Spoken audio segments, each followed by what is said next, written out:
కర్నూలులో కొలువుదీరిన 63 అడుగుల భారీ మట్టి గణనాథుడి దర్శనానికి భక్తులు బారులు తీరుతున్నారు. పర్యావరణ పరిరక్షణ కోసం 2018 నుంచి మట్టి గణనాథుడిని ప్రతిష్ఠిస్తున్నామని లక్ష్మీ నరసింహ భక్త బృందం తెలిపింది. కలకత్తాకు చెందిన 15 మంది కార్మికులు 3 నెలల పాటు శ్రమిస్తూ తయారు చేసిన మట్టి వినాయక ప్రతిమ అందరినీ ఆకట్టుకుంటోంది. కాగా పర్యావరణాన్ని కాపాడడం కోసం మట్టి గణనాథుడి విగ్రహం ఏర్పాటు చేశామన్నారు నిర్వాహకులు. దీనిపై మరిన్ని డీటెయిల్స్ మా కరెస్పాండెంట్ బస్వరాజ్ అందిస్తారు. వినాయక చవితి ఉత్సవాలు అంగరంగ వైభవంగా ప్రారంభమయ్యాయి.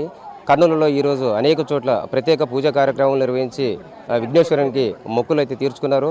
ఘనంగా ప్రతిరోజు ప్రత్యేక పూజా కార్యక్రమంతో 9 రోజులు ఈ వినాయక చవితి ఉత్సవాలు జరగనున్నాయి. ఈ నేపథ్యంలో అంటే కర్నూలు నగరానికి సంబంధించి పెద్ద మార్కెట్ వద్ద ఏదైతే 63 అడుగుల భారీ మట్టి వినాయక విగ్రహము అందరినీ ఆకట్టుకుంటుంది. ఈసారి ఏర్పాటు చేసినటువంటి వినాయకుడు దత్తాత్రేయ స్వామి అవతారం. దత్తాత్రేయ స్వామి 3 తలకాయలతో ఉంటాడు. బ్రహ్మ, విష్ణు, రుద్ర అంశంలో ఈ యొక్క స్వామివారంతా కూడా దర్శనం అంతా కూడా ఇస్తున్నాడు. దత్తాత్రేయ స్వామి గురుస్వరూపం. ఈ గురుస్వరూపంగా ఇక్కడ స్వామివారి ఉండడం విశేషం. ఎందుచేత అంటే ఇక్కడే పక్కన గురుస్థానమైనటువంటి మంత్రాలయం వారి యొక్క రాఘవేంద్ర స్వామి మఠం కూడా ఉన్నది. అక్కడ గురువు, ఇక్కడ గురువు ఉండడం చేత భక్తులందరూ కూడా అనుకున్నటువంటి కోరికలన్నీ కూడా నెరవేరుతాయని నేను భావిస్తున్నాను. భారీ విగ్రహం అంటే మట్టి విగ్రహాన్ని ప్రత్యేకంగా తయారు చేయించి ఎన్ని రోజులు పట్టింది, ఎట్లా సంకల్పించారు, ఏంటి పరిస్థితి? మాకు దాదాపుగా 3 నెలలు పట్టిందండి తయారు చేయించడానికి టోటల్లీ. దీనికి గాను కలకత్తా నుంచి 15 మంది కళాకారులు వచ్చారు 3 నెలల ముందు నుంచే.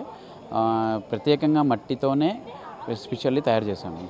మట్టి అంటూ క్వాంటిటీ సపరేట్గా ఏం లేదండి. పక్కన పల్లెటూరు నుంచి తెప్పించాము. అదే పనిగా రెండు రకాల మట్టి తెప్పించాము. ఒకటి బంకమట్టి మరియు ఒకటి ఎర్రమట్టి తీసుకొచ్చాము. దీనికి మేము వెదురు బొంగులు, వరిగడ్డి, బంకమట్టి, తర్వాత వాటర్ కలర్స్ మాత్రమే యూజ్ చేసి పర్యావరణాన్ని హాని కలగకుండా ఎటువంటి ప్లాస్టోపాస్ కానీ ఎటువంటి హానికరమైన కెమికల్స్ వాడలేదండి.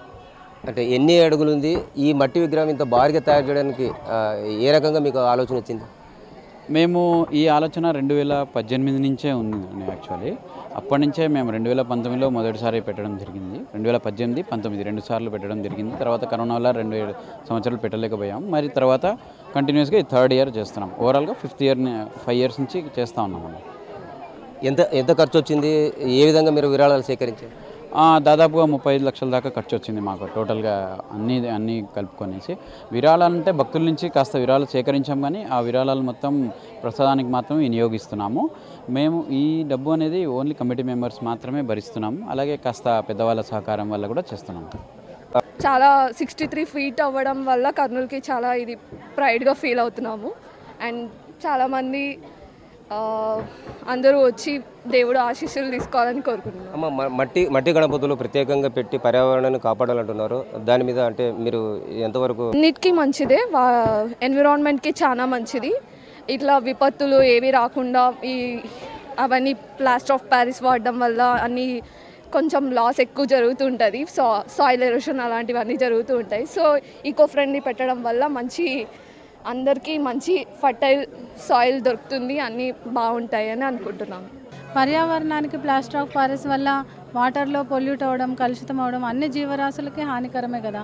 ఈ మట్టి ద్వారా అయితే మనకు యాక్చువల్గా పురాణాల కాలం నుంచి కూడా మట్టిని పూడిక తీసి ఆ మట్టితో వినాయకుడిని చేయడం అనేది సాంప్రదాయం.